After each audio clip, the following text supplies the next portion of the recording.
Yo, what's up? This is GDPX and welcome sa ating MBABE MK20 Part 3. Dito sa video natin, ang ituturo ko naman sa inyo ay kung paano natin i-connect ang ating MBABE Chocolate dito naman sa ating MBABE MK20. Marami nang gumagawa ng videos tungkol sa kanilang dalawa pero minsan naman ay hindi natin ito naiintindihan dahil nga iba ang kanilang ginagamit na lengguwahe. Or minsan naman, nagbibideo sila pero hindi nila pinapakita yung video tutorial kung paano nila ginagawa yung pag-connect sa kanilang dalawa. Kaya nandito ako upang ipaliwanag sa inyo at ituro ko sa inyo ng mas maayos at simpleng paraan para makapag-connect tayo sa ating MBABE Chocolate dito sa ating MBABE MK20. May dalawa kong klaseng ituturo sa inyo. Ang una natin ang ating preset mode, pangalawa ang ating stamp mode. Pero bago natin simulan yan, ay make it sure na nakapag-download na kayo ng inyong CubeSoft app. May dalawang paraan para ma-download ito. Una sa ating Play Store, pangalawa naman sa ating mbabe.com. Ang una muna natin gagawin ay i-connect muna natin ang ating MBABE Chocolate sa ating mga device.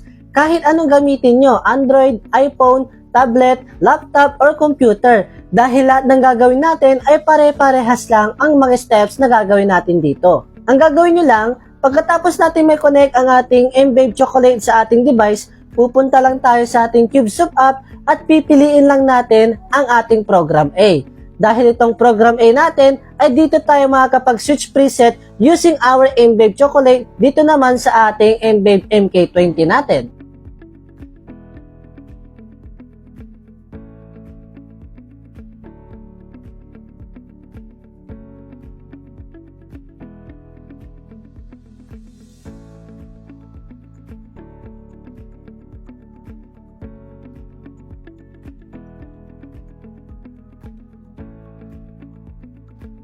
Tara, testingin natin kung gagana na ang ating switch presets dito sa ating MBABE Chocolate papunta dito sa ating MBABE MK20.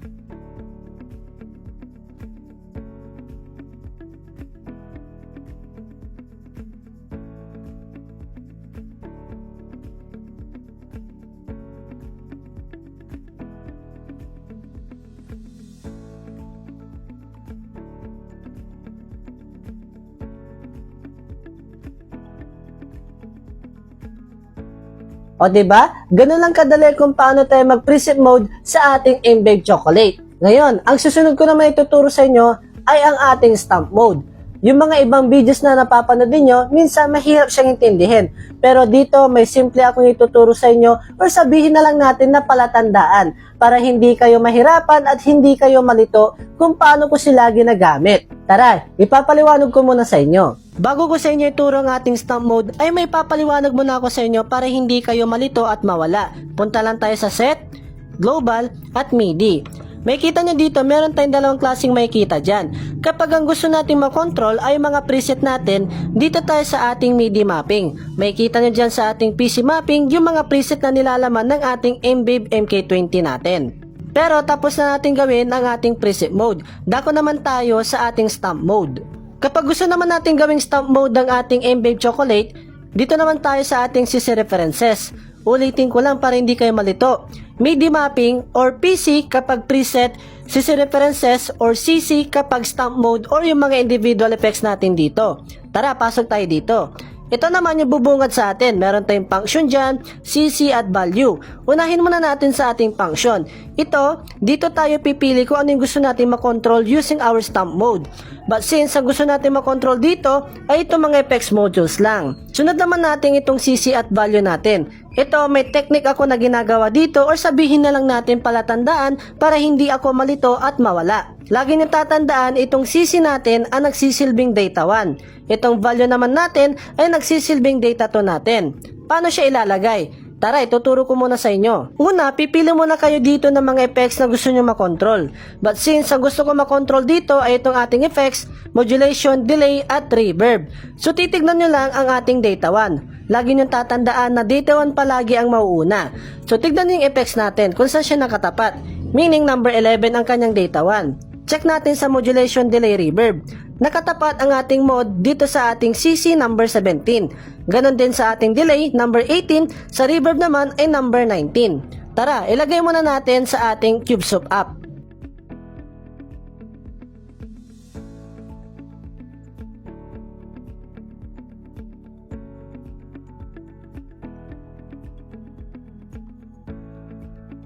Ayan, dahil nailagay na natin ang ating data 1 sa ating bank A. Lagi niyong tatandaan na ang ating bank A, data 2 ay laging 0 yan.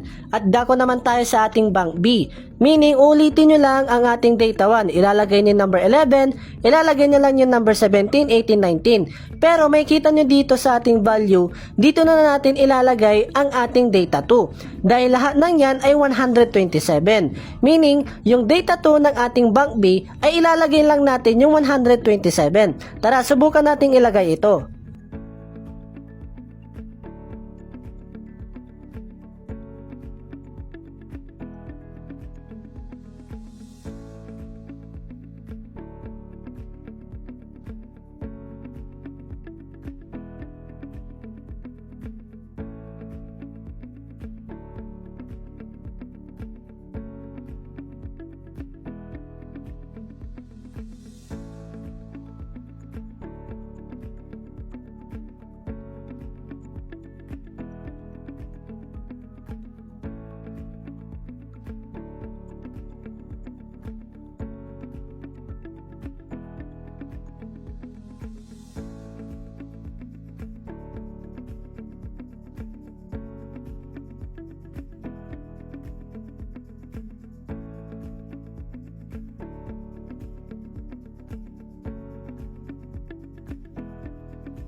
At dito na nagtatapos ang aking pagtuturo at sana ay may natutunan muli kayo kung paano natin i-connect ang ating MBabe Chocolate dito sa ating MBabe MK20. Kung naghahanap pala kayo ng budget multiplex pedal, ay marirecommend ko to ang ating MBabe MK20 natin. At kung naghahanap naman kayo ng affordable MIDI controller, ay marirecommend ko naman ang ating MBabe Chocolate natin.